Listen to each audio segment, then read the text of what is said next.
ಪ್ರಿಯರೇ, ದೇವರು ಒಳ್ಳೆಯವರು, ಒಳ್ಳೆಯದನ್ನೇ ಮಾಡುವವರಾಗಿದ್ದಾರೆ. ಮತ್ತಾಯ 5ನೇ ಅಧ್ಯಾಯ 3 ನಾವು ನೋಡುವುದಾದರೆ ಇಲ್ಲಿ ದೇವರು ಭಾಳ ಸ್ಪಷ್ಟವಾಗಿ ಹೇಳ್ತಾರೆ, ಆತ್ಮದಲ್ಲಿ ಬಡವರಾಗಿರುವವರು ಧನ್ಯರು, ಯಾಕೆಂದರೆ ಪರಲೋಕ ರಾಜ್ಯವು ಅವರದೇ. ಇಲ್ಲಿ ದೇವರು ಬಹಳ ಸ್ಪಷ್ಟವಾಗಿ ಹೇಳಪ್ಪ ಏನು ಹೇಳ್ತಾರೆ ಅಂತಂದರೆ, ಮನುಷ್ಯನ ಅಗತ್ಯತೆಗಳು ಏನಿದೆ ಆ ಅಗತ್ಯಗಳನ್ನು ಮನುಷ್ಯ ಪೂರೈಸಿಕೊಳ್ಳುವುದಕ್ಕೆ ಒದ್ದಾಡ್ತಾ ಇರ್ತಾನೆ. ಆದರೆ ದೇವರು ನಮ್ಮನ್ನು ಭಾಳ ಸ್ಪಷ್ಟವಾಗಿ ನಮ್ಮ ಆತ್ಮದಲ್ಲಿ ಆಗುವಂಥ ಕಾರ್ಯಗಳನ್ನು ದೇವರು ನಡೆಸ್ತಾರೆ ಅಂತಂದರೆ ನೀವು ನಂಬಲೇಬೇಕು ಪ್ರಿಯರೇ. ದೇವರು ಯೇಸು ಕ್ರಿಸ್ತನು ಮುಖ್ಯವಾಗಿ ಭರವಸೆ ಇರುವಂಥ ಮತ್ತು ಒಂದು ಹೊಸ ಬದುಕನ್ನು ಕೊಡುವಂಥ ಒಬ್ಬ ನಾಯಕ.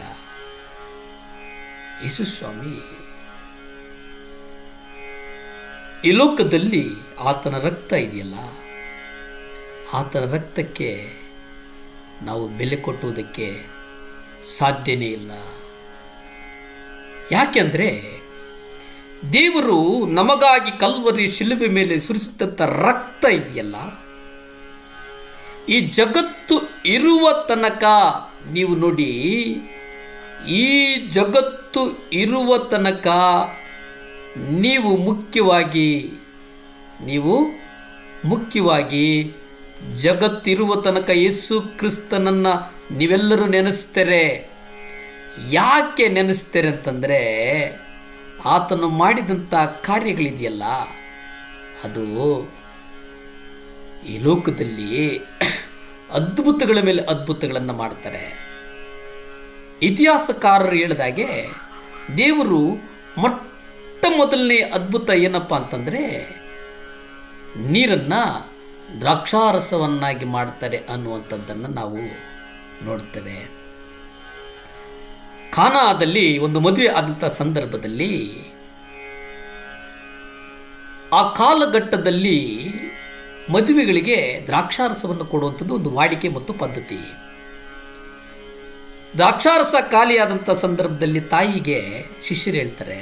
ಆಗ ತಾಯಿ ಮರಿಯ ಅಮ್ಮ ಹೇಳಿದಾಗ, ಅಮ್ಮ ನನ್ನ ಸಮಯ ಇನ್ನೂ ಬಂದಿಲ್ಲ ಅಂತಾರೆ. ಅವರ ಸಮಯ ಯಾವಾಗ ಬಂತೋ ಆಗ ಅವ್ರು ಹೇಳ್ತಾರೆ, ನೀರನ್ನು ನೀವು ಆ ದೊಡ್ಡ ಬಾನಿಗಳಿಗೆ ತುಂಬಿರಿ. ಆಗ ದೇವರು ಭೂಮಿ ಆಕಾಶಗಳನ್ನು ನೋಡಿ ಪ್ರಾರ್ಥನೆ ಮಾಡಿ ಆಶೀರ್ವದಿಸಿ, ಈಗ ನೀವು ಅದನ್ನು ಎಲ್ಲರಿಗೂ ಕುಡಿಯಲು ಕೊಡಿ. ಆದರೆ ಆ ದ್ರಾಕ್ಷಾರಸ ಅತ್ಯುತ್ತಮವಾಗಿತ್ತಂತೆ. ಎಲ್ಲರೂ ಆ ದ್ರಾಕ್ಷಾರಸದ ಕುರಿತಾಗಿ ಮಾತನಾಡ್ತಾರಂತೆ. ಅಂದರೆ ದೇವರ ಕ್ರಿಯೆ, ದೇವರು ಮಾಡುವಂಥದ್ದನ್ನು ತಕ್ಕ ಸಮಯಕ್ಕೆ ನೆನಪಿನಲ್ಲಿಟ್ಟುಕೊಳ್ಳಿ, ದೇವರು ತಕ್ಕ ಸಮಯಕ್ಕೆ ಆಶೀರ್ವದಿಸ್ತಾರೆ ಅನ್ನುವಂಥದ್ದನ್ನು ನಾವು ಗ್ರಹಿಸಬೇಕಾಗ್ತದೆ. ಉನ್ನತವಾದಂಥದ್ದನ್ನು, ಅದ್ಭುತವಾದಂಥದ್ದನ್ನು ಮಾಡುವಂಥವರಾಗಿದ್ದಾರೆ. ಪ್ರಾರ್ಥನೆ ಮಾಡಿಕೊಳ್ಳೋಣವೇ? ಭೂಮಿ ಆಕಾಶಗಳನ್ನು ಉಂಟು ಮಾಡಿದಂಥ ಸರ್ವಶಕ್ತನಾದಂಥ ದೇವರೇ, ಕೋಟ್ಯಾನುಕೋಟಿ ಸ್ತೋತ್ರ ಸ್ವಾಮಿ. ಅಪ್ಪ, ಒಪ್ಪಿಸ್ಕೊಡ್ತೇವೆ ದೇವರೇ. ಶಾಲೆಗಳಿಗೆ ಹೋಗುವಂಥ ಮಕ್ಕಳನ್ನು ನಿಮ್ಮ ಕರಗಳಿಗೆ ಒಪ್ಪಿಸ್ತೇವೆ ಸ್ವಾಮಿ. ಅಪ್ಪ, ಆ ಮಕ್ಕಳಿಗೆ ಬೇಕಾದಂಥದ್ದನ್ನು ದೇವರೇ ನೀವು ಸಂಧಿಸಿ ಸ್ವಾಮಿ. ಆ ಮಕ್ಕಳಿಗೆ ಶಾಲೆಯಲ್ಲಿ ಕಟ್ಟಬೇಕಾದಂಥ ಫೀಸ್ಗಳನ್ನು ಯೇಸು ಕ್ರಿಸ್ತನ ರಕ್ತದಿಂದ ನೀವು ಕೊಡ್ತೀರಂತ ನಾನು ಬಲವಾಗಿ ನಂಬ್ತಾ, ನನ್ನನ್ನು ನಾನು ಒಪ್ಪಿಸಿಕೊಟ್ಟು, ನನ್ನನ್ನು ನಾನು ತಲೆ ತಗ್ಗಿಸಿ ತಮ್ಮನ್ನು ಹೆಚ್ಚಿಸ್ತಾ, ನಜರೇತಿನ ಯೇಸು ಕ್ರಿಸ್ತನ ಅಧಿಕಾರದ ನಾಮದಲ್ಲಿ ಬೇಡಿ ಬಂದು ಪ್ರಾರ್ಥನೆ ಮಾಡಿ ಆಶೀರ್ವಾದಗಳನ್ನು ಹೊಂದಿಕೊಳ್ತಾ ಇದ್ದೀವಿ ಪರಮ ತಂದೆಯೇ. ಆಮೇನ್, ಆಮೇನ್, ಆಮೇನ್. ದೇವರು ಒಳ್ಳೆಯವರು, ಒಳ್ಳೆಯದನ್ನೇ ಮಾಡುವವರಾಗಿದ್ದಾರೆ. ನೀವೆಲ್ಲರೂ 7 ಲ್ಯಾಂಪ್ಸ್ ಟಿವಿಯನ್ನು ನೋಡಿ ಆಶೀರ್ವಾದ ಹೊಂದ್ತಾರೆ. ಇನ್ನೂ ಅನೇಕರಿಗೆ ಈ ಸುವಾರ್ತೆಯನ್ನು ಸಾರುವುದಕ್ಕೆ ನಿಮ್ಮ ಪ್ರಾರ್ಥನೆಗಳ ಅಗತ್ಯವಿದೆ. ಪ್ರಾರ್ಥನೆ ಮಾಡಿ. ನಮಸ್ಕಾರ.